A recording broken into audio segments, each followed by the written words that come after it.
السلام علیکم۔ علامہ احسان الہی ظہیر ریسرچ سینٹر کو سبسکرائب کریں اور بیل آئیکن پر کلک کریں تاکہ ہر آنے والی نئی ویڈیو کا نوٹیفیکیشن مل سکے۔ شکریہ۔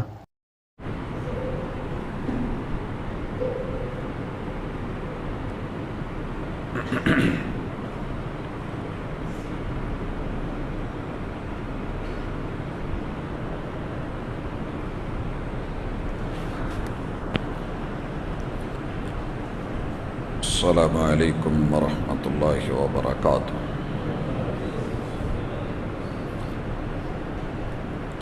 ان الحمد للہ نحمده ونستعینه ونستغفره ونعوذ باللہ من شرور انفسنا ومن سیئات اعمالنا من يهده اللہ فلا مضل له ومن يضلل فلا هادی له وأشهد أن لا إله إلا الله وحده لا شريك له وأشهد أن محمدا عبده ورسوله صلى الله عليه وسلم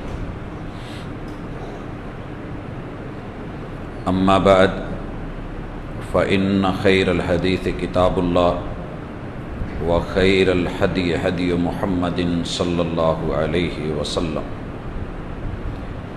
وشر الأمور محدثاتها وكل محدثة بدعة وكل بدعة ضلالة وكل ضلالة في النار۔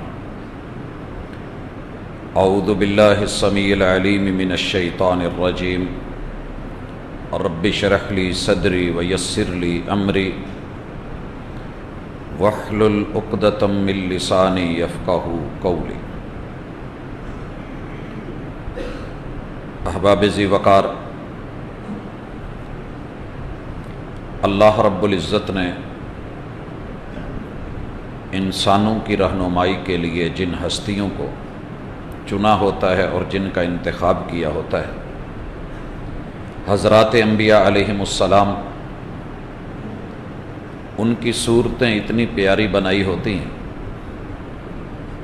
ویسے تو اللہ نے ہر انسان کو خوبصورت بنایا ہے، لیکن حضرات انبیاء علیہم السلام کی تصویر کشی اور شکل و صورت مالک نے کچھ اس رنگ میں اس میں اپنے رنگ دکھائے ہوتے ہیں کہ پرلے درجے کا مخالف انسان بے شک وہ ظاہر سے نہ بھی مانے، لیکن وہ اندر سے تسلیم کر رہا ہوتا ہے کہ یہ چہرہ جھوٹ بولنے والا نہیں ہے۔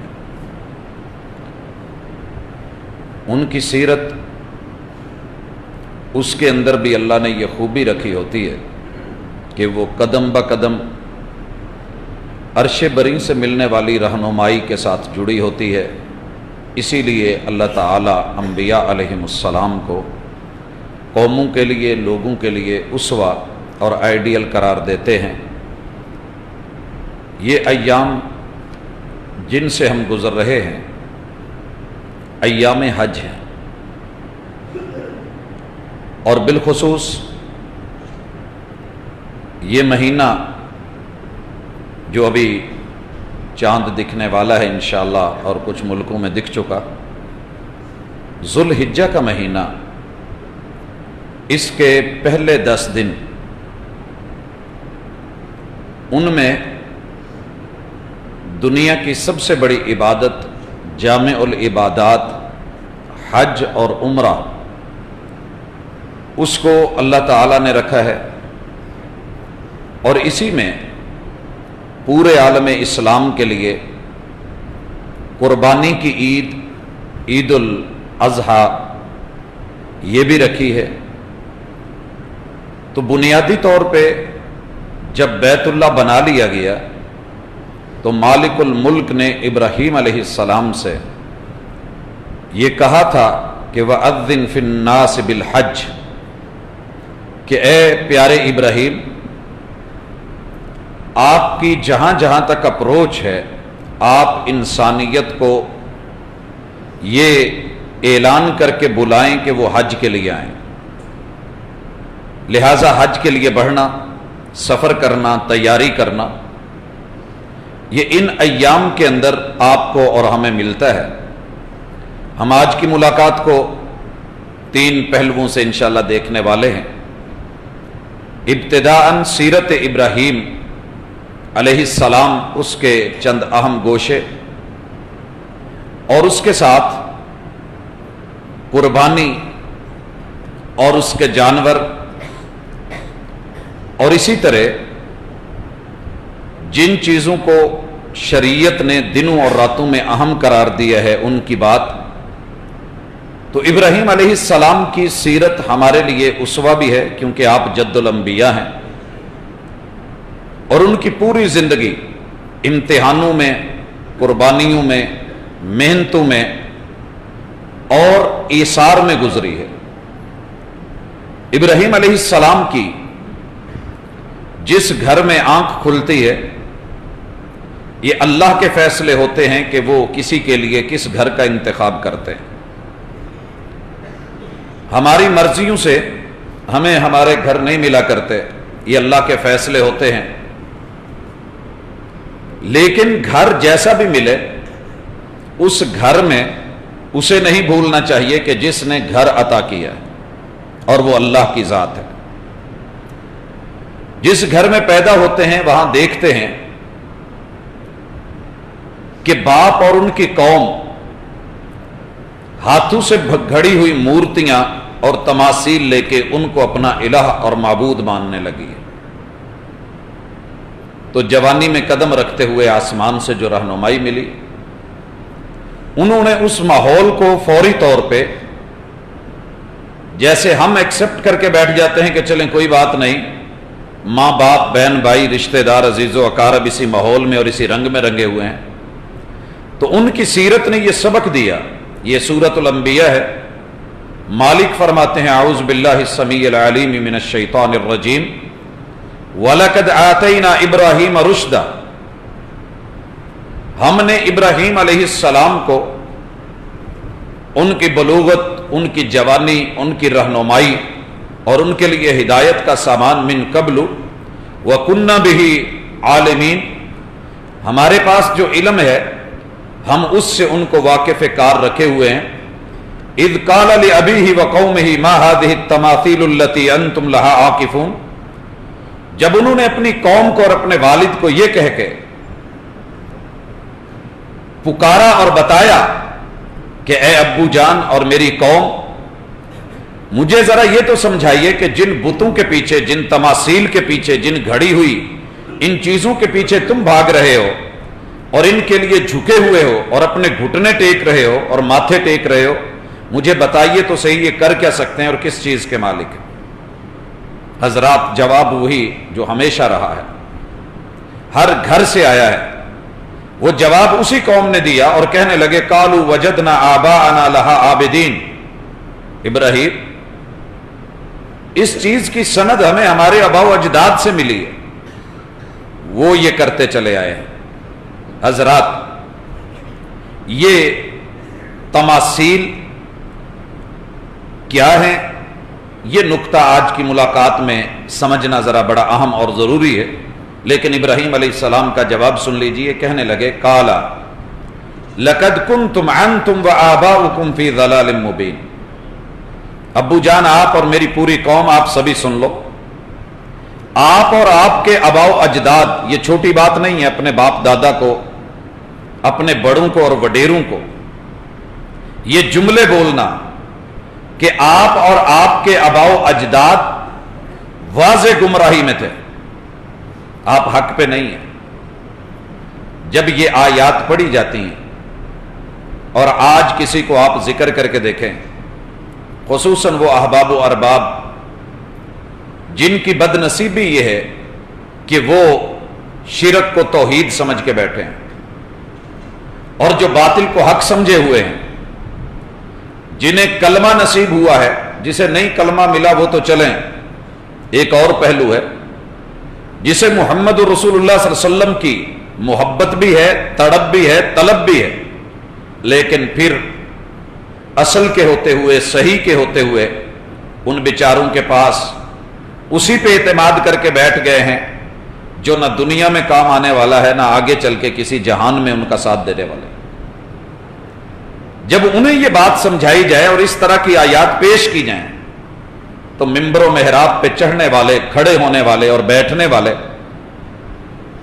علماء کرام ہی ان کو، عام آدمی کوئی بات کہتا تو دکھ نہیں تھا، علماء کرام کی ایک کھیپ یہ کہنے لگتی ہے کہ یہ آیات بتوں کے بارے میں، یہ قرآن پڑھ کے ہمیں گمراہ کیا جاتا ہے اور ہمارے اوپر فتوے لگتے ہیں۔ بھائیو نہیں، قرآن کا فتویٰ اگر کسی پہ لگ جائے تو وہ اللہ رب العزت کی طرف سے ہوتا ہے، قرآن کو بدلنا نہیں چاہیے، خود کو تبدیل کرنے کی سوچنی چاہیے، کیونکہ اللہ کی کتاب غلط نہیں۔ ہاں دوست احباب کیا سمجھاتے ہیں کہ یہ بتوں کی آیتیں ہیں، ہم پہ پڑھ کے فٹ کی جاتی ہیں اور بزرگوں پہ لگائی جاتی ہیں۔ دوستو، جتنے بھی بت بنے ہیں زمانے میں، آج تلک جتنے بیت اللہ میں پڑے تھے، یہ سارے بت صرف لوگ اس وجہ سے عزت نہیں کرتے تھے کہ اینٹ کے ہیں، گارے کے ہیں، سیمنٹ کے ہیں، چونے کے ہیں، خاص مٹیریل کے بنے ہوئے ہیں، فلاں علاقے یا پہاڑ کے پتھر کے ہیں اس لیے ان کی قدر کی جائے، یہ نیلم کا ہے، وہ ہیرے کا ہے، وہ فلاں جو ہے وہ پتھر کا ہے، وہ فیروزے کا بنا ہے، نہیں، اس وجہ سے ان کی عزت نہیں تھی۔ یہ کسی نہ کسی بزرگ ہستی کی شکل ڈھالی گئی تھی۔ اگر سورہ نوح کو پڑھیے تو اللہ نے جن 5 بڑے بزرگوں کا ذکر کیا ہے، ود، سوا، یغوث، یعوق اور نصر کا، تو یہ 5 نوح علیہ السلام کے دور کے وڈیرے ہیں۔ ان کے آباء و اجداد میں ایک نامی گرامی چودھری تھے۔ خود رسول اللہ صلی اللہ علیہ وسلم نے اس کی وضاحت کی کہ جب ان کے یہ بڑے فوت ہوئے تو ان کی اولادوں کے پاس شیطان انسانی شکل میں آتا ہے اور آ کر کے پوچھتا ہے، تمہیں پتا ہے کہ جو فوت ہو گئے ہیں وہ کون ہے؟ اور جب انسان کی فوتگی نئی نئی ہوئی ہوتی ہے تو دل ٹوٹے ہوئے ہوتے ہیں، محبت اور پیار اور لگن، تعلق بڑا گہرا ہو جاتا ہے، نافرمان بچے بھی فرما برداری کے روپ میں آ جاتے ہیں۔ تو اس سے فائدہ اٹھاتے ہوئے پوچھنے لگا، مجھے ذرا یہ بتائیے کہ یہ جو بڑے ہیں ان کو تم تو جانتے ہو کہ یہ عظیم ہستیاں ہیں، جب تم نہیں رہو گے تو تمہارے بچوں کو، اولادوں کو کیسے پتا چلے گا کہ تمہارے پاس اتنے بڑے بڑی ہستیاں تھیں اور اسلاف تھے؟ کہا کیا کریں پھر؟ کہنے لگے کہ ان کے ڈھانچے بناؤ، سٹیچو بناؤ، بت بناؤ، تماثیل بناؤ، ان کی شکلیں بناؤ، صورتیں اور مورتیں بناؤ اور مورتیاں بنا کے گھروں میں رکھو۔ ایک تو ان کو دیکھ کے یاد تازہ ہوتی رہے گی، اور دوسرا یہ ہے کہ ان سے ایک تعلق بنا رہے گا۔ ان سے بنوا لی۔ جب اولادیں فوت ہو گئیں تو اگلی پود کے پاس، نئی جیل اور جنریشن کے پاس آیا اور کہنے لگا کہ تمہیں پتہ ہے کہ یہ صورتیں، یہ تصویریں، یہ مورتیاں کیوں بنی ہیں؟ کہا پتہ نہیں، آباء و اجداد کے گھروں میں دیکھی ہیں، ان کے ہاں تھیں۔ کہا انہوں نے بلا وجہ بنا کے رکھی ہیں کون یہ؟ کہنے لگے سنا ہے ہمارے بڑے تھے، ددیال ننیال تھے۔ کہنے لگے نہیں، وہ اس لیے انہوں نے بنائی تھی کہ یہ نیک لوگ تھے، ان کی پوجا، ان سے مانگنا وہ چلتا تھا، اس لیے ان کو گھروں میں رکھا تھا۔ تو یوں چلاتے چلاتے نسل در نسل عمر ابن لوحی، وہ انسان ان بزرگوں کی تماثیل کو لے کے ان علاقوں سے چل کے جو خاندانوں میں چلتی آ رہی تھیں لا کر کے بیت اللہ میں سجائی۔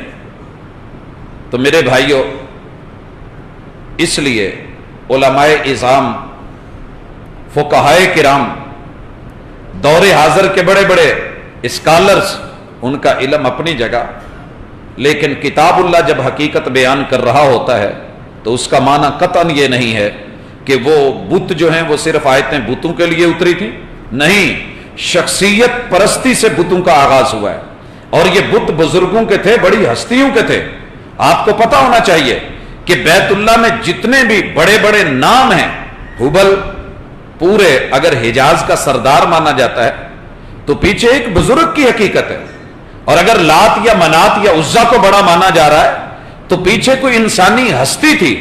اس لیے ابراہیم علیہ السلام کی سنت اور طریقہ کار ذہن میں رکھیے. جتنے بھی بڑی ہستیاں ہیں اور بزرگ ہیں وہ آپ کو شرک کی تعلیم دے نہیں ہو سکتا. جیسا کہ ابراہیم علیہ السلام نے جب ان سے کہا تھا کہ چلیں ٹھیک ہے پھر تیار رہو، میں تمہارے ان بڑوں کے ساتھ کوئی سلوک کرنے والا ہوں، پھر میں دیکھتا ہوں کہ یہ نفع نقصان کے مالک کیسے ہو سکتے ہیں. قوم نے ڈرایا تھا ابراہیم اچھا نہیں. آج بھی قوم کہتی ہے پنگا نہ لینا، بزرگ ٹانگیں توڑ دیں گے، آپ کے جانوروں کا نقصان ہو جائے گا، آپ کی جو ہے وہ اولاد ختم ہو جائے گی، سو باندھ دی جائے گی. میرا ایمان بھی ہے، یقین بھی ہے اور عقیدہ ہے، بنا لیجئے. ہو بزرگ، ہو اصلی، ہو نسلی اور خاندانی بزرگ، دین اور ایمان والا بزرگ، یہ انسان کبھی کسی کے بارے میں غلط سوچے ہو ہی نہیں سکتا. وہ سنت کا پیروکار ہوتا ہے، وہ دین کا عالم ہوتا ہے، کتاب اللہ اور سنت رسول اللہ کو سمجھنے والا ہوتا ہے. اور بزرگ تو لوگوں کا نفع سوچتے ہیں، فائدہ سوچتے ہیں. وہ انہیں کفر سے نکالتے ہیں، شرک کی دلدلوں سے نکالتے ہیں، وہ انہیں جرم کی دنیا سے نکال کے ایمان اور تسلیم کی دنیا میں لانے والے ہوتے ہیں. وہ لوگوں کے نقصان کرنے والے نہیں ہوتے. یہ جھوٹی داستانیں بنائی گئی ہیں. اور جو کسی کا یوں ہی نقصان کرتا پھرے وہ بزرگ ہو میں نہیں مانتا. یا تو داستان جھوٹی بنائی گئی ہے یا پھر وہ بزرگی کی لسٹ میں نہیں ہے. معاند، ضدی، کسی کے ساتھ زیادتی کرنے والا یہ بزرگ ہو ہم نے نہیں دیکھا. اس لیے دھوکہ مت کھائیے. ابراہیم علیہ السلام کی سیرت یہ ہے کہ جو باطل ہے وہ باطل ہے، جو جھوٹ ہے وہ جھوٹ ہے، جو گمراہی ہے وہ گمراہی ہے. اور پھر ان کو کیا بولا؟ قال بل ربکم رب السماوات والارض الذی فطرہن. لوگوں تمہارا مشکل کشا، رب اسے کہتے ہیں جو تمہاری مشکلوں کو سمجھتا ہو، مسائل کو سمجھتا ہو، وسائل دینے پہ، بنانے پہ قادر ہو، اور وہ مسبب الاسباب ہو، اسے کسی سبب کی محتاجگی نہ ہو، وہ کسی کا محتاج نہ ہو، وہ الصمد ہو، وہ بے نیاز ہو، وہ دینے والا ہو اور اس کے خزانوں میں کمی کوئی نہ ہو. اسی لیے سورہ فاتحہ کی پہلی آیت آغاز ہی یہاں سے ہوتا ہے الحمدللہ رب العالمین. سارے جہانوں کا مشکل کشا، تعریفیں اس کے لیے ہیں جو پوری کائنات کو دینے والا ہے، مسائل ان کے حل کرنے والا ہے، وسائل مہیا کرنے والا ہے.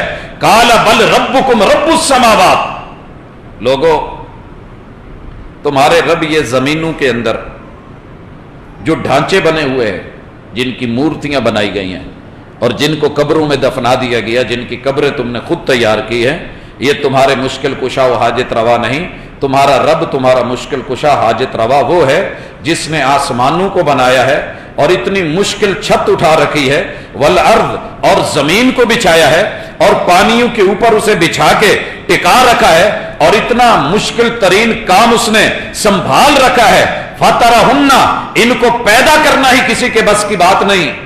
اور یہ کوئی معمولی چیز نہیں. چیلنج تھا ابراہیم علیہ السلام کا. رب ہوتا ہی وہ ہے جو آسمانوں اور زمینوں کو پیدا کر سکے. پوری دنیا کے بزرگ مل کے 2 صدیاں، پچھلی اور یہ صدی، کم از کم ہم تڑپتے ہوئے گزار رہے ہیں.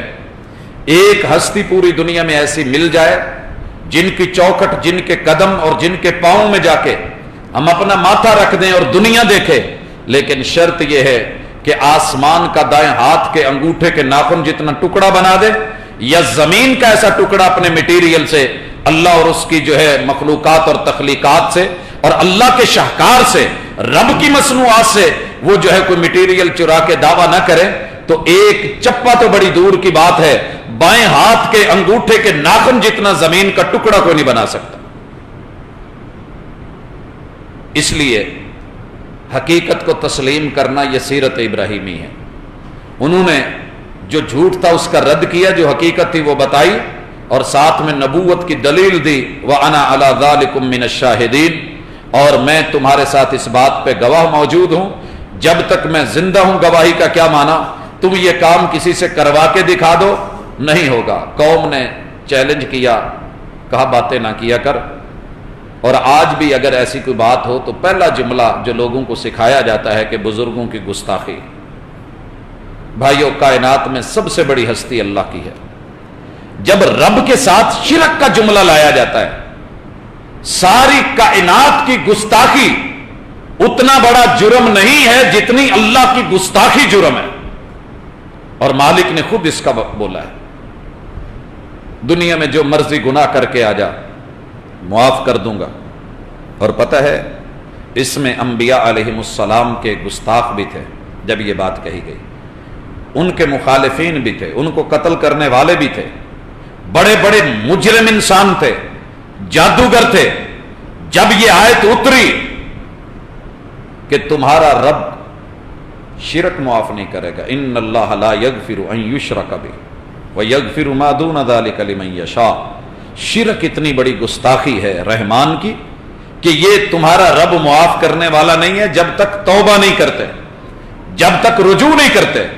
جب یہ باتیں ہوئیں، قوم نے دھمکیاں دی تو کہنے لگے وَتَاللَّهِ لَأَكِيدَنَّ أَصْنَامَكُمْ بَعْدَ أَن تُوَلُّوا مُدْبِرِينَ، چلیں سنیے، پھر تمہیں وہ دن بھی دکھا دوں گا جن سے تم مجھ کو ڈرا رہے ہو۔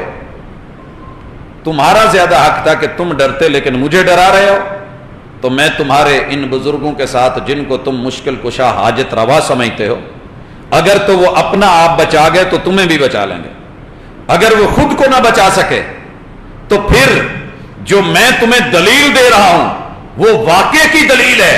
آئیے اس چیز کو بھی دیکھ لیتے ہیں۔ قوم میلے پہ گئی، فجعلہم جزازا، ٹکڑے ٹکڑے کر دیے، الا کبیر اللہم، بڑے کو چھوڑ دیا، لعلہم الیہ یرجعون، تاکہ قوم آ کے اس سے پوچھے اور حق کی طرف لوٹے۔ جب آئے قالوا من فعل ھذا بآلہتنا، آج بھی یہی جملے ہمیں سننے میں ملتے ہیں۔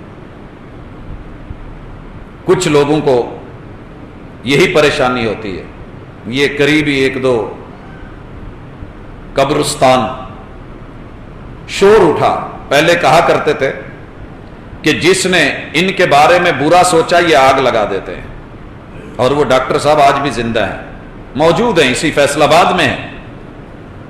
جب انہوں نے یہ سوچا کہ ان کے بارے میں برا سوچنے سے ایسے ہوتا ہے، سردیوں کی رات ہے اور ماشاءاللہ کمروں کے اندر وہاں قبرستان میں دھمالے ہو رہی ہیں جو وہ لوگ کرتے ہیں، یہ گئے اور جو بڑی قبر تھی اس کے اوپر جو چادر تھی، کہتے ہیں کہ میں نے اسے ہاتھ ڈالا، زندہ ہیں، موجود ہیں، ہاتھ ڈالا تو آگ نکلی۔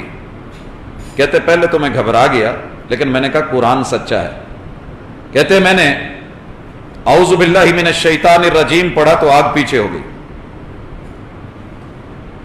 وہ صورتیں جو محمد رسول صلی اللہ علیہ وسلم نے بتائی تھی پڑھی، آیت الکرسی پڑھی، ہاتھ ڈالا، لپیٹی اور میں لے گیا، ایک جگہ جا کر کے کھیتوں میں دبا دی۔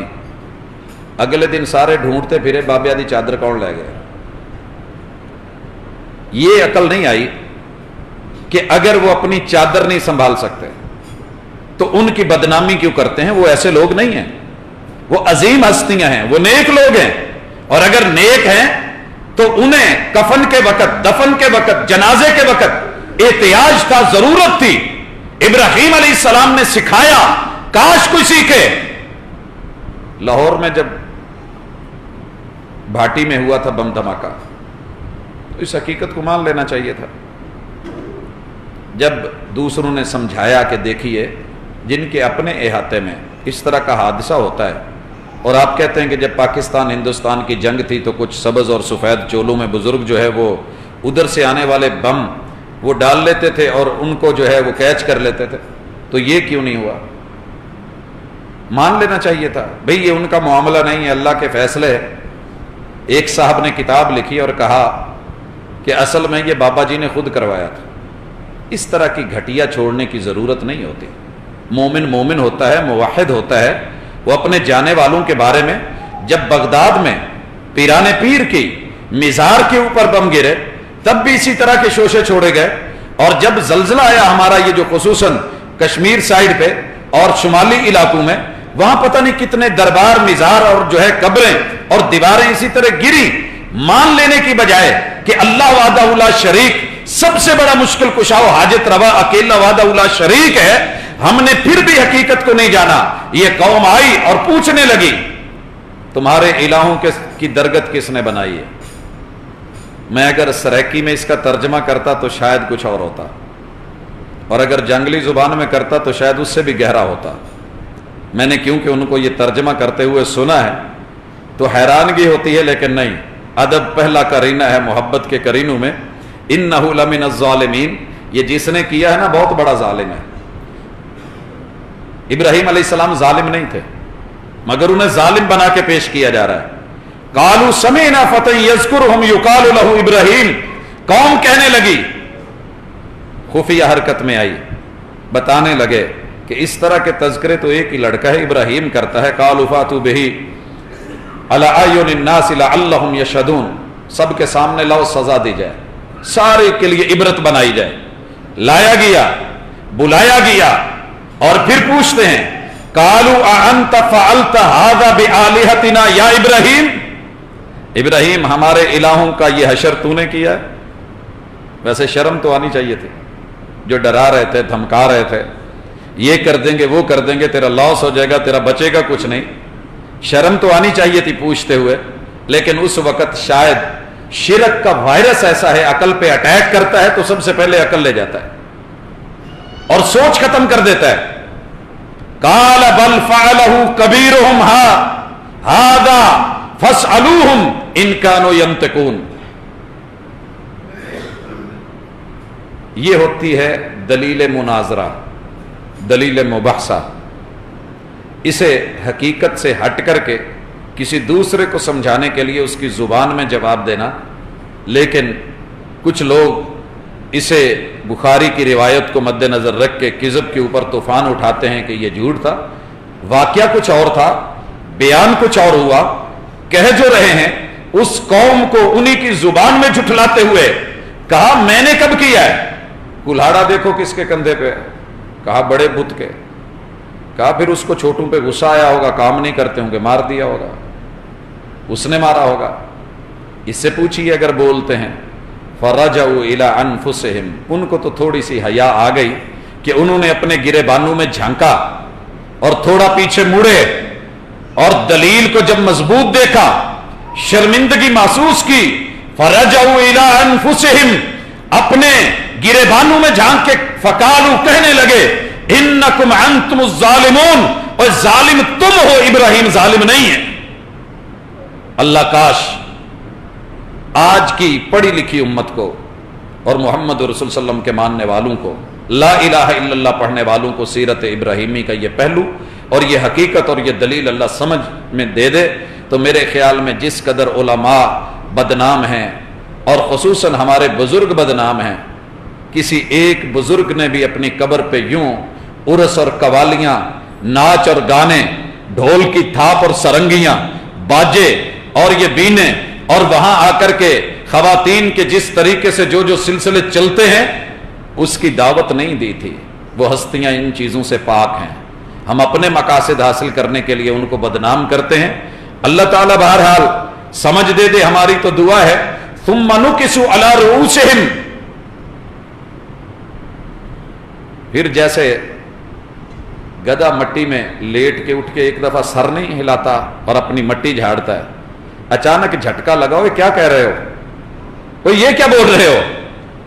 ایسے نہیں ہے، یہ کہا تو تم ہار گئے۔ ابراہیم علیہ السلام سے کہنے لگے لقد علمت ما هؤلاء ينطقون، ابراہیم یہ تو بھی جانتا ہے یہ بولتے نہیں ہیں، یہ بولنے کے قابل ہی نہیں ہے۔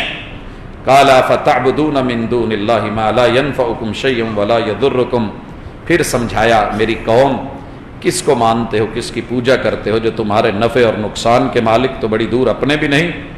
ایک جملہ کہنے لگا ہوں قرآن کا ہے، اف لکم ولما تعبدون من دون اللہ، تف تمہارے اوپر اور ان پر جن کو تم پوجتے ہو رب کو چھوڑ کے، جو خود کو نہیں بچا سکے تمہیں کیا بچائیں گے، جو خود بول کے نہیں بتا سکتے وہ تمہارے دکھڑے کیا سنیں اور بولیں گے۔ اف ہے تم پر اور ان پر جن کو تم پوج رہے ہو اور ان کے پیچھے لگ رہے ہو اور اللہ کی توحید کو چھوڑ کے شرک پہ آ رہے ہو۔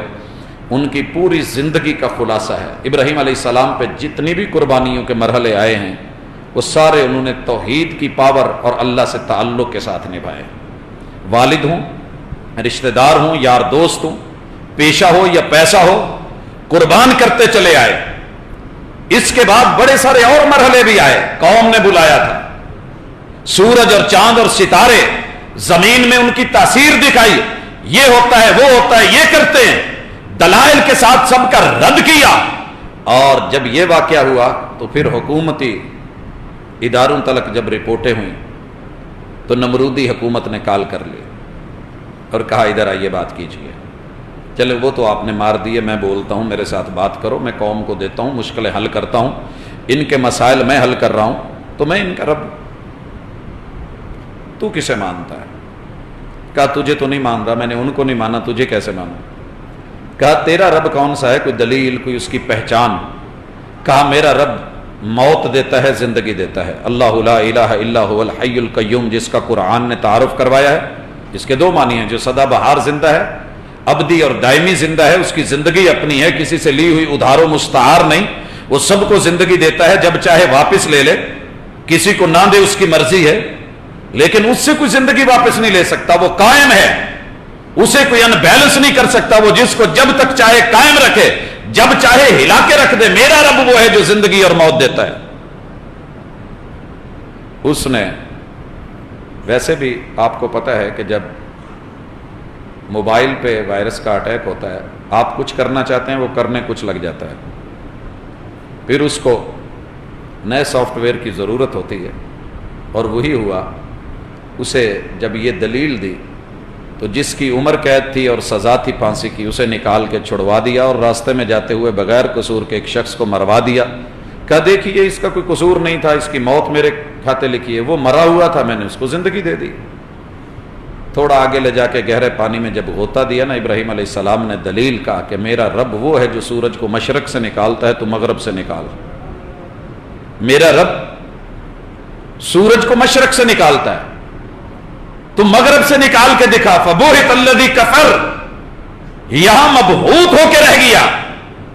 بھائیو، جب یہ بات بھی اور وار نہ چلا اور عہدے کی پیشکش وزیر مذہبی امور بنانے کے لیے قوم تیار تھی، باپ جو ہے وہ ماشاءاللہ گاڈ میکر تھا، ان کے الہ بناتا تھا، معبود بناتا تھا، لیکن پھر اکٹھے ہوئے، کہا کہ اس کو ختم کر دو، اس کا قصہ ہی ختم کر دو، جلا دو، اس کی ہڈیاں جل جائیں، راکھ، نہ یہ ہوگا نہ قوم کو گمراہ کرے گا۔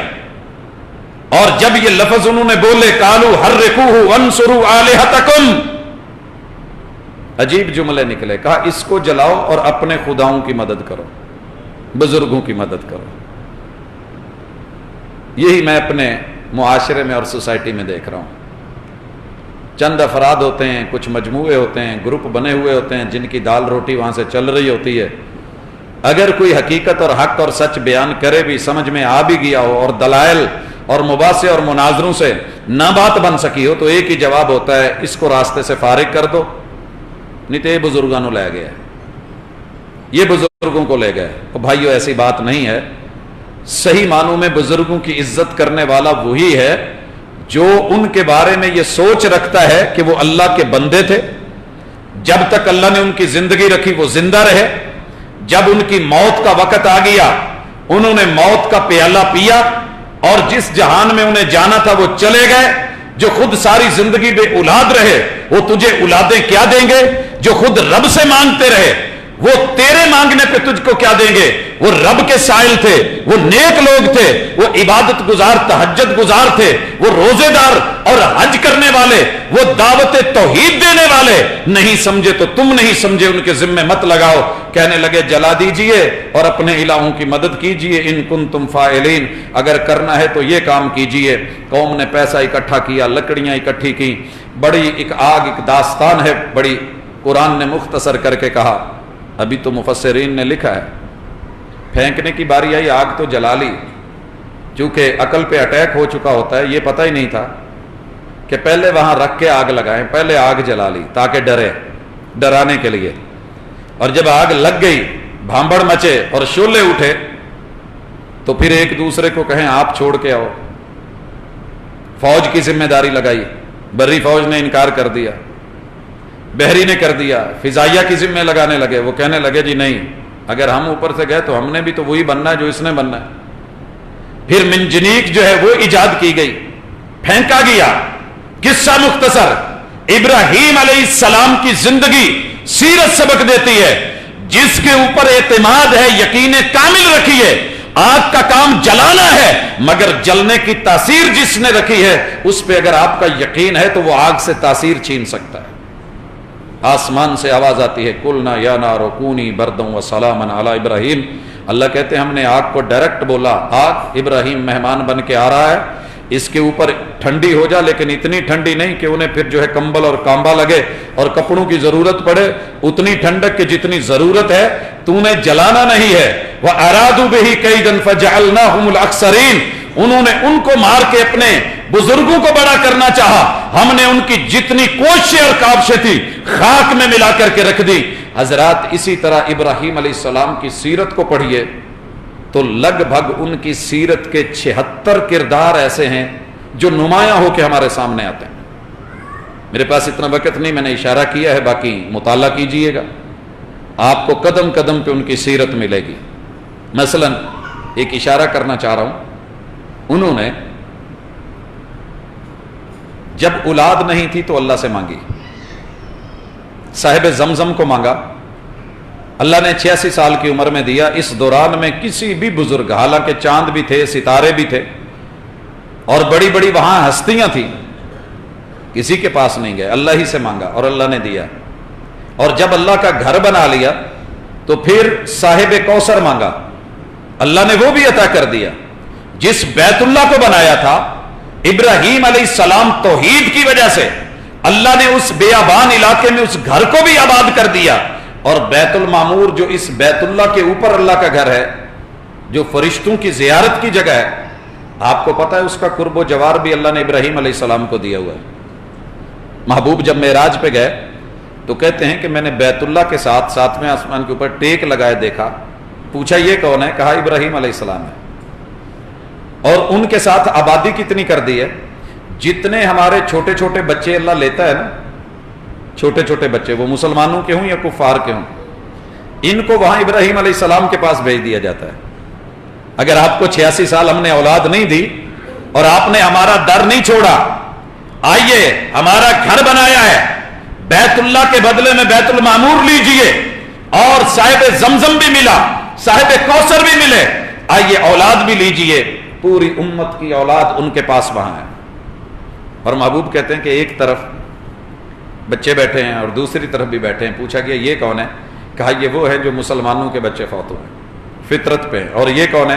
جو کفار کے ہیں، وہ بھی فطرت پہ ہیں، جب تک وہ جوان نہیں ہو جاتے۔ فَأَبَوَاهُ يُحَوِّدَانِهِ أَوْ يُنَصِّرَانِهِ أَوْ يُمَجِّسَانِهِ، اللہ تعالیٰ ان کے ساتھ ڈیل کر رہے ہیں۔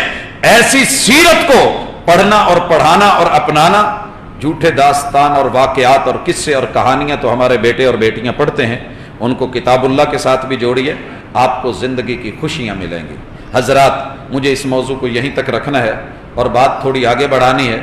ان کی زندگی میں بڑی ساری قربانیاں، بیوی کو تنہائی میں چھوڑنے کی، اور تب کہ جب بچہ چھوٹا سا تھا اس کو بیت اللہ جیسے علاقے میں جہاں پانی بھی نہیں، جہاں سبزہ بھی نہیں اور زیر زمین پانی نکلتا بھی نہیں، وہاں جب چھوڑ کے آئے تو میں سمجھتا ہوں بچوں کو ذبح کر دینا زیادہ آسان ہے، مار کے دفنا دینا زیادہ آسان ہے، لیکن میرے خیال میں یہ زیادہ مشکل ہے کہ جیتے جی ان کو آپ کہیں ایسی جگہ چھوڑ آئیں جہاں درند چرند پرند معاملات نہ ہوں۔ یہ کبھی کبھی گھروں میں لڑائیاں ہو جاتی ہیں نا، مائکہ ناراض ہو جاتا ہے، والدین تو بچوں کو لے کر کے جب نکلتے ہیں اور گھر سے نکلنا پڑتا ہے، اجنبی ماحول میں جانا پڑتا ہے تو پھر پتہ چلتا ہے، اور اللہ نہ کرے جاتے ہوئے راستے میں کوئی بیوی بچے چھین لے، احساس پھر ہوتا ہے، نہ کوئی دودھ نہ دودھ کی دکان، نہ کوئی پانی نہ پانی کا سامان، نہ کچھ ایسا، چھوڑ کے اللہ کے سہارے قربانیاں دیتے ہوئے جب آئے، اور وہی بچہ جب پل کے جوان ہوا جس کی ایڑیوں سے رب نے زمزم نکالا تھا، تو اللہ نے نبوت کی خواب دی، اور نبی کی خواب جو ہوتی ہے وہ وہی ہوتی ہے۔ اور بیٹے سے خواب کا ذکر کرتے ہیں، میں آپ کو خواب میں ذبح کر رہا ہوں، کہا ابو آپ نبی ہیں اور نبی کا خواب پورا کرنا ضروری ہے، پورا کیجئے، میں تیار ہوں۔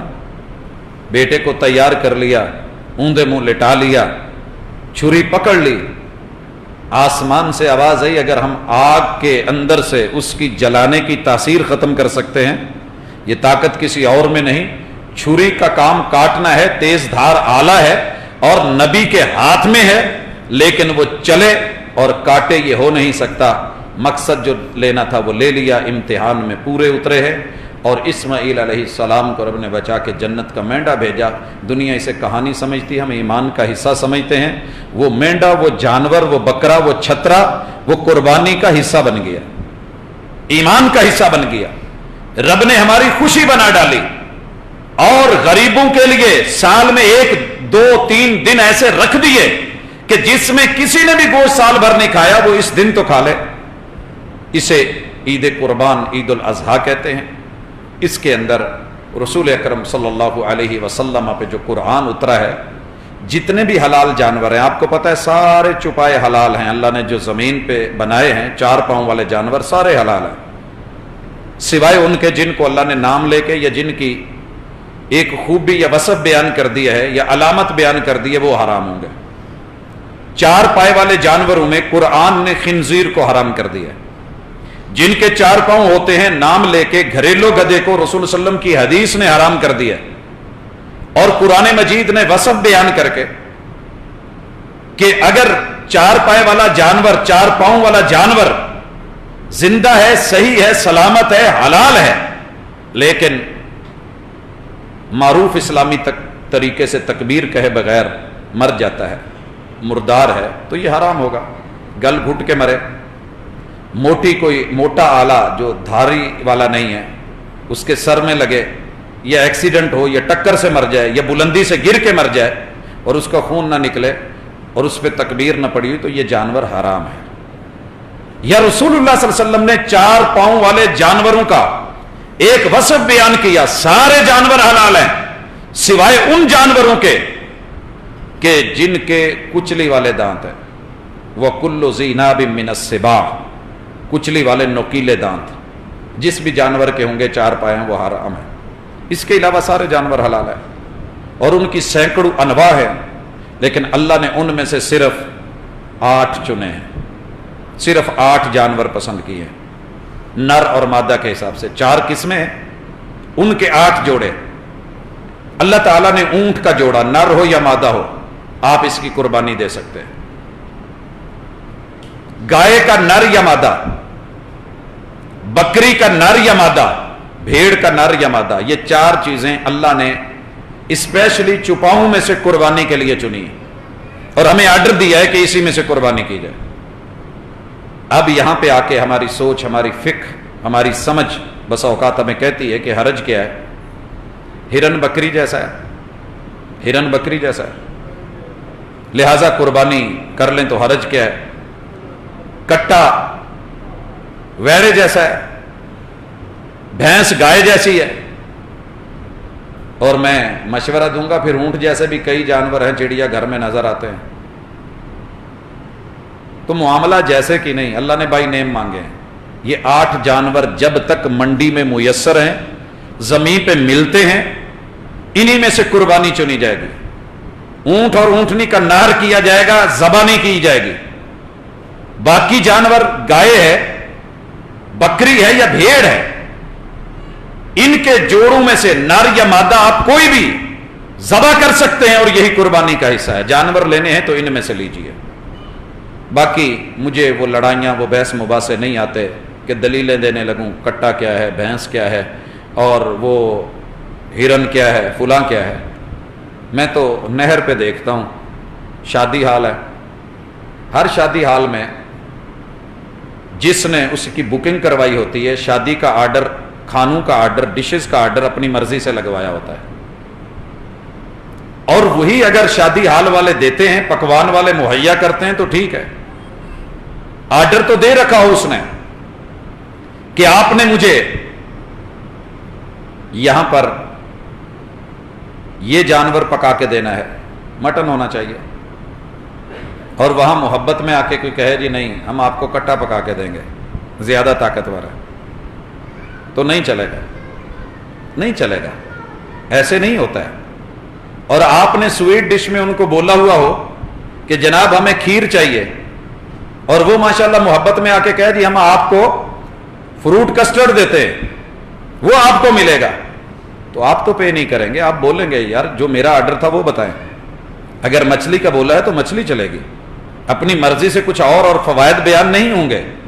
اللہ نے بائی نیم 4 جانوروں کے جوڑے مانگے ہیں، ان میں سے دیجئے، جس دن منڈی میں نہ پید ہو گئے یا زمین پہ ختم ہو گئے، علماء مجتہدین سر جوڑ کے بیٹھ جائیں گے، پھر دیکھیں گے جو اس کے قریب ترین ہے اس کا سوچ لیں گے، لیکن جب تک میسر ہے تو اسی کو کیجئے، اسی میں بہتری ہے۔ اور آخری گزارش کہ ذی الحجہ کے جو 10 دن ہیں، قربانی کے اوپر ہماری تفصیل انشاءاللہ اس کے احکام و مسائل اگلے جمعے میں آئیں گے، لیکن آج یہ 10 دنوں کی جو خوبی ہے، امام ابن تیمیہ رحمہ اللہ المجموع میں اس حقیقت کو واضح کرتے ہیں کہ اللہ نے 365 یا 66 دن جو بھی سال کے بنائے ہیں، ان میں سے دنوں میں سے اگر سب سے افضل ترین کوئی دن ہے تو وہ ذی الحجہ کے پہلے 10 دن ہیں، والفجر ولیال عشر، اور یہ وہی دن ہیں کہ جن کی راتوں کی قسم اللہ نے سورہ فجر میں اٹھائی ہے۔ افضل ترین دن خود محمد رسول صلی اللہ علیہ وسلم نے بتایا، ما من عمل، پوری زندگی پوری دنیا میں ہر دن جو مرضی عمل کر لیں، ان 10 دنوں میں کیے ہوئے عمل سے بہتر کچھ نہیں۔ پوچھا کہ اللہ کے رسول صلی اللہ علیہ وسلم جہاد بھی؟ کہا جہاد بھی۔ یہ 10 دن ایسے ہیں کہ جن کو لینا، اپنانا، سمجھنا اور ان کے فوائد حاصل کرنا یہ ہماری اجتماعی ذمہ داری ہے، قومی ذمہ داری ہے۔ ایز اے مسلم رسول اللہ صلی اللہ علیہ وسلم کے امتی ہوتے ہوئے ان دنوں کا لحاظ رکھنا، ان میں تکبیرات پڑھنا، نمازوں کا پہلے سے بڑھ کے اہتمام کرنا، نوافل، صدقات، خیرات اور اللہ کا ذکر اور اذکار، لوگوں کی بھلائی اور خیر خواہی، اچھے معاملات اور دوسروں کے ساتھ جڑنا، خالق اور مخلوق کا دونوں کا لحاظ رکھنا، حقوق اللہ اور حقوق العباد کی طرف جو ہے پہلے سے بڑھ چڑھ کے حصہ لینا، یہ ان 10 دنوں کی فضیلت ہے۔ اور راتوں میں سے افضل ترین آپ کو پتہ ہے رمضان کا آخری عشرہ ہے، اور اس میں بھی خصوصاً طاق راتیں ہیں، اور ان میں بھی بالخصوص جو ہے وہ لیلۃ القدر ہے۔ تو اسی طرح اللہ نے دنوں کو افضل بنایا ہے۔ یہ ایک گزارش کر کے بات کو ختم کرتے ہیں، اور وہ گزارش یہ ہے کہ قربانی کے دن 3 ہوں یا 4 ہوں۔ آپ کو پتہ ہے کہ یوم النحر 10 تاریخ کو کہتے ہیں، 10 ذی الحجہ یوم النحر ہے۔ رسول اللہ صلی اللہ علیہ وسلم نے اس دن 100 اونٹ نحر کیے تھے۔ باقی رہ گیا 11، 12 اور 13، یہ ایام تشریق ہیں، ایام اکل و شرب ہیں، کھانے پینے کے دن ہیں۔ اس کے اندر قربانی آپ منہر میں یا جہاں بھی یہ کر سکتے ہیں۔ علماء کا ایک اختلاف اپنی جگہ کہ یہ قربانی کے 4 دن مکہ والوں کے لیے ہیں، یہ سب کے لیے ہیں۔ جمہور کا موقف یہی ہے کہ یہ سب کے لیے، باقی واللہ تعالی عالم جس کا دل کرے، لیکن 3 دن تو بالاتفاق ہے نا، بالاتفاق ہے۔ اب 11 کو بھی قربانی، 12 کو بھی قربانی، 13 کو بھی محبوب نے قربانی کا دن رکھا، 10 کو بھی قربانی۔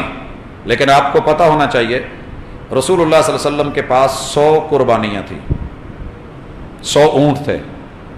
اگر آپ چاہتے تو کہتے کہ 25 10 کو کریں گے، 25 11 کو، 25 12 کو اور 25 13 کو، تو اتنا رش بھی ہے، لوگ بھی کھا پی لیں گے، اور ہر دن کے اندر جو ہے وہ قربانی کا اعزاز بھی حاصل ہو جائے گا، اور میری امت جو ہے ان کے لیے یہ سنت بھی بن جائے گی۔ لیکن محبوب نے ان 10 دنوں کی فضیلت کو مد نظر رکھتے ہوئے جتنی بھی قربانیاں کی ہیں 10 کو ہی کی ہیں۔ لہٰذا ہم بھی گزارش کریں گے، گزارش ہی ہو سکتی ہے، اللہ نے آپ کو جتنی بھی قربانیاں دی ہیں اگر آپ کے پاس پہلے سے میسر ہیں تو 10 کو ان کو ذبح کر لیں، نہر کرنے والی ہیں نہر کر لیں، بعد میں ان کا گوشت جیسے مرضی آپ استعمال کرتے چلے جائیں، لیکن فضیلت، اجر اور ثواب جو ان 10 دنوں میں ملنا ہے شاید بعد میں ملنے والا نہیں ہے، اس فضیلت سے محروم نہ ہوں۔ ہاں اگر کسی شخص کو 10 تک ملی ہی نہیں، کوئی مجبوری بن گئی ہے، 11 کو مل گئی، 12 کو یا 13 کو تو اس نے کر لی تو ٹھیک ہے، لیکن ہم نے تو تقسیم کیا ہوتا ہے، 11 نو چاچیاں نے آنا ہے لہٰذا تب کر لیں گے، پھر پھوپھیوں نے آنا ہے 12 کو کر لیں گے، پھر جو ہے وہ سسرال نے آنا ہے، 13 کو کچھ کر لیں گے، تو کر آپ 10 کو ہی لے، باقی ان کے حصے جو ہیں وہ حساب سے جیسے مناسب ہے جو شریعت نے کی ہیں وہ رکھ لیجئے گا۔ بہرحال کتاب و سنت کے ساتھ چلنے میں آسانی ہے، اور اپنے آپ کو اس بات کے اوپر راضی کر لیں کہ رضیت باللہ ربا وبالاسلام دینا، میں اپنے رب کی توحید پہ راضی، اسلام کی شریعت پہ راضی، وبمحمد الرسولہ، اور میں محمد صلی اللہ علیہ وسلم کی سنتوں پہ راضی۔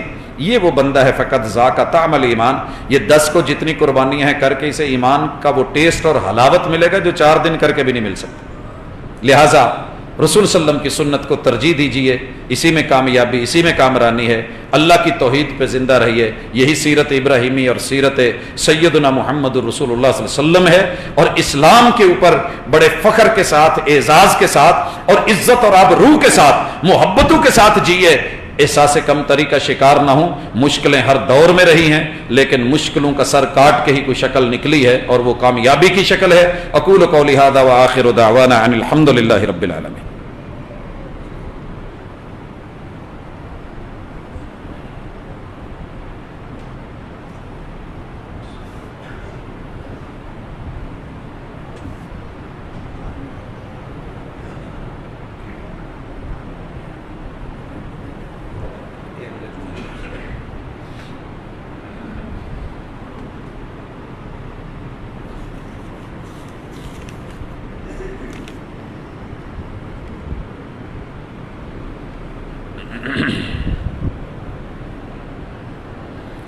ان الحمد للہ نحمده ونستعینه ونستغفره ونعوذ باللہ من شرور انفسنا ومن سیئات اعمالنا من يهده الله فلا مضل له ومن يضلل فلا هادي له واشهد ان لا اله الا الله وحده لا شريك له واشهد ان محمدا عبده ورسوله۔ احباب ذی وقار، نبی مکرم صلی اللہ علیہ وآلہ وسلم کی جامع ہدایات میں سے ایک ہدایت اور رہنمائی کہ جس نے قربانی کرنی ہے وہ ذی الحجہ کا چاند دیکھنے سے پہلے پہلے اپنے ناخن، اپنے بال جو غیر ضروری ہیں ان کو بھی، اور اپنی صفائی اور ستھرائی کا اہتمام کر لے۔ اگر چاند چڑھ جاتا ہے تو پھر قربانی تلک یہ کام درست نہیں ہے۔ اس معاملے میں ایک بات تو بڑی واضح ہے کہ جس نے قربانی کرنی ہے، ایک سوال یہ آتا ہے کہ جن لوگوں نے قربانی نہیں کرنی وہ کیا کریں؟ ان کے بارے میں علماء 2 رائے رکھتے ہیں۔ ایک رائے یہ ہے کہ ان کی قربانی چونکہ رسول اللہ صلی اللہ علیہ وسلم نے کر دی تھی، لہٰذا وہ اپنے بال، اپنی حجامت، اس کا خیال رکھیں، وہ بھی دوسروں کی طرح ہے۔ محبوب نے ہماری قربانی کر دی تھی، یہ بات محل نظر ہے۔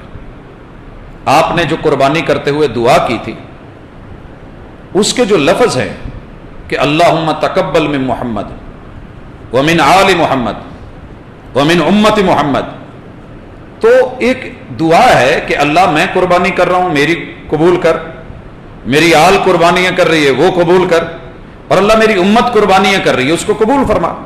یہ معنی نہیں ہے کہ آپ نے وہ کر کے سب کی طرف سے کر دی تھی، لیکن یہ ضرور ہے کہ محبوب نے جو قربانی کی فرضیت کے لفظ ہمیں دیے ہیں، وَعَلَىٰ اہل کل بیت، یہ جو ہے ہر گھر والے کے اوپر قربانی، ہر گھر کے اوپر ایک قربانی ہے۔ جتنا ہمارا گھر ہے، سیٹ اپ ہے، اس کے اوپر ایک قربانی۔ اب ہمارے گھر میں 13 افراد ہیں، 20 افراد ہیں، 5 افراد ہیں، تو اس گھر کے اوپر ایک قربانی ہے، اور یہ قربانی سب کی طرف سے ہوگی۔ یہ جو ہم نے محدود کر رکھی ہے نا، یہ اللہ کی رحمتوں کو ہم نے خود محدود کیا ہے کہ یہ ابو کی ہے، یہ امی کی ہے، یہ بھائی کی ہے۔ اب بیچارے بڑے بھائی کے پاس ہوتے ہیں، وہ لے لیتا ہے، چھوٹے منہ دیکھتے رہتے ہیں، اور باقی بہنیں، بھابیاں، بھائی بھی کہتے ہیں کدی ساڈی بھی ہو۔ یہ سب کی ہے، یہ سب کی ہے۔ گھر کا کوئی ایک فرد جسے اللہ نے ہمت دی ہے وہ لیتا ہے، تو جب گھر کے تمام افراد، تمام اہل بیت اس قربانی میں شریک ہیں، اگر بکرا ہے تو ہر فرد کو انشاءاللہ بکرے کا برابر برابر ثواب ملنا ہے۔ یہ اللہ کا دین ہے، بدو کا نہیں ہے۔ محرومیوں کا شکار مت ہوں۔ لہذا جب قربانی سب کی طرف سے چلتی ہے، ہمارے یہاں اکثر دیکھا گیا اگر ماں باپ فوت ہو جاتے ہیں تو پھر خود تو دینے کے قابل نہیں، یہ امی کی طرف سے، ابو کی طرف سے، جذباتی لوگ اس وقت محبت کا اظہار بھی چلیں ٹھیک ہو جائے، تو آپ اپنی طرف سے قربانی دیں۔ جتنی تربیت کرنے والے آپ کے عزیز و اقارب فوت ہو گئے ہیں، جتنا ثواب آپ کو ملنا ہے اللہ نے اتنا آپ کے کھاتے میں بھی ان کے کھاتے میں بھی ڈال دینا ہے. یہ تو اللہ کا اعزاز ہے. لہٰذا ان مباحث میں پڑھ کے جی فوت شدگان کی طرف سے قربانی ہوتی ہے کہ نہیں, دینی چاہیے کہ نہیں, محبوب نے کر دی ہے کہ نہیں, قربانی کس کے نام کی ہے, جتنے بھی گھر کے افراد ہیں ان سب کی طرف سے علی کل اہل بیت, جب ہر گھر کے ہر فرد کی طرف سے آپ کو اعزاز مل رہا ہے تو محدود مت کیجئے, اور یہی بہتر اور یہی افضل ہے. ایک دو سوال ہیں کہ امام کے ممبر پہ آنے کے بعد جو شخص آئے وہ جمعے کا ثواب کما سکتا ہے یا نہیں؟ بھئی ثواب اللہ نے دینا ہے, بتایا رسول اللہ صلی اللہ علیہ وسلم نے. میں تو یہ اتھارٹی نہیں رکھتا کہ میں کہوں کہ میں جب ممبر پہ بیٹھ جاؤں تو جو بعد میں آئے گا اس کو وہ ثواب نہیں ملے گا. رسول اللہ صلی اللہ علیہ وسلم نے خود بتایا ہے, جب امام آئے اور ممبر پہ بیٹھ جائے, جن فرشتوں کو حاضری کے لیے بھیجا گیا ہوتا ہے وہ امام کے ممبر پہ بیٹھنے سے پہلے اب جو اس سے پہلے آ گئے بسم اللہ, جو نہیں آئے وہ دفتروں کو سمیٹ کے, اور یہ میں نہیں کہہ رہا وہ دفتر کیسے ہیں, وہ روز نامچے کیسے ہیں, وہ ثواب نامے کیسے ہیں, وہ رجسٹریشن کس نوعیت کی ہے یہ اللہ بہتر جانتے ہیں, وہ بھی خطبہ جمعہ سننے بیٹھ جاتے ہیں. یہ اس چیز کی طرف رغبت تھی کہ امام کو آپ کا انتظار نہیں کرنا پڑے, آپ پہلے ہوں اور پھر خطبہ جو ہے وہ شروع ہو. اور محمد رسول اللہ صلی اللہ علیہ وسلم نے ایسے ہی کیا ہے. اللہ کہ کوئی مسافر ہے, جیسے خطبہ جمعہ کے دوران ایک اجنبی آیا اور کھڑا ہو گیا اور کہنے لگا محبوب دور سے آیا ہوں, اور دیہاتوں کے اندر فصلیں بھی اجڑ گئیں, جانور بھی مر گئے, بارش کی دعا کر دیجئے. تو اس طرح کی مثالیں تو ہمیں ملتی ہیں. یا وہ لوگ جو ایک قبیلہ آیا تھا اور ان کی بری حالت تھی اور رسول اللہ صلی اللہ علیہ وسلم نے ان کا تعاون کا بولا تھا, لیکن جو مقامی آبادی ہے ان کی ذمہ داری ہے, جیسا کہ رسول اللہ صلی اللہ علیہ وسلم نے خود کہا اور حکم دیا, بلکہ یہ بات اتنے اجر و ثواب والی بتائی کہ جو بندہ جلدی کرے اور جلدی کروائے, خود نہائے, گھر والوں کو نہانے کا حکم دے, تیاری کرے اور تیاری کروائے, اور پھر اللہ کے گھر میں آئے, اور پھر جو اس کے مقدر میں لکھا ہوا ہے جتنی مرضی رکعتیں پڑھے, نوافل ادا کرے. یہ چیزیں تو ہم بھول گئے ہیں. ہم اس امید پہ ہوتے ہیں کہ خطیب کب دوسرا خطبہ, جسے پہلی تو ہم تقریر سمجھتے ہیں, خطبہ ہم دوسرا ہی سمجھتے ہیں, کب اس کے آخری جملے ہوں, گیٹ پہ کھڑے رہتے ہیں, پھر ہم داخل ہوں اور اندر آئیں اور شریک سفر ہو جائیں, بھاگتی ہوئی گاڑی پہ چڑھنے کے عادی. تو محمد رسول صلی اللہ علیہ وسلم کا فرمان میں نے واضح کر دیا ہے. قربانی کا سنت طریقہ, یہ انشاءاللہ اس کی تفصیل اگلے خطبے میں ہوگی کہ اس کو ذبح کیسے کرنا ہے, جانور کو نہر کیسے کرنا ہے. اللہ ہمارے تمام بیماروں کو شفا دے. حبیب الرحمان صاحب کی والدہ اور دیگر ہمارے کئی اساتذہ, علماء, اہل علم وہ بیمار ہیں, گھروں کے اندر تقریباً ہر گھر میں کوئی نہ کوئی مریض ہے, اللہ سب کو شفا دے. ہمارے بزرگ بڑے نحیف نظر آ رہے ہیں, اللہ تعالیٰ ان کو صحت کاملہ عاجلہ عطا فرمائے. اور اسی طرح جو اس دنیا سے رخصت ہو گئے ہمارے عزیز و اقارب, بالخصوص ہمارے استاذ جی مولانا عبدالحی عابد صاحب ملتان جامع محمدیہ کے شیخ الحدیث, اللہ تعالیٰ ان کی قبر کو رحمتوں کا بقعہ بنائے اور جنت کا ٹکڑا بنائے, اور جتنے بھی ان کی نیکیاں ہیں اللہ درجات بلند کرے, جو لغزشیں اللہ تعالیٰ معاف کرے. ہمارا آج کا تعاون غلام محمد آباد میں جا رہا ہے اور انشاءاللہ ایک کافی بڑی آبادی ہے, وہاں پر ضرورت تھی مسجد کی, تو ہمارے ایک مستقل نمازی ہیں یہاں پہ ہر جمعے تقریباً آتے ہیں. تو محمود صاحب وہ خود موجود ہیں, ان کا اپنا سیٹ اپ ہے ایک, لیکن اس سلسلے میں انہوں نے اپنی خدمات, اللہ کے لیے ان کو ایک لمبا چوڑا جو ہے وہ قرض دینا ہے اس مسجد کے حوالے سے, لیکن جتنا ہمارا حصہ ہوگا ہم انشاءاللہ بڑھ چڑھ کے اس میں اپنا جو ہے وہ تعاون پیش کریں گے انشاءاللہ. اللہ تعالیٰ قبول کرے اور اللہ ہمارے دکھیوں کے دکھ دور کرے. پاکستان اور عالم اسلام کی اللہ حفاظت فرمائے. وما توفیقی الا باللہ. سبحانک اللہم و بحمدک اشہد ان لا الہ الا انت استغفرک.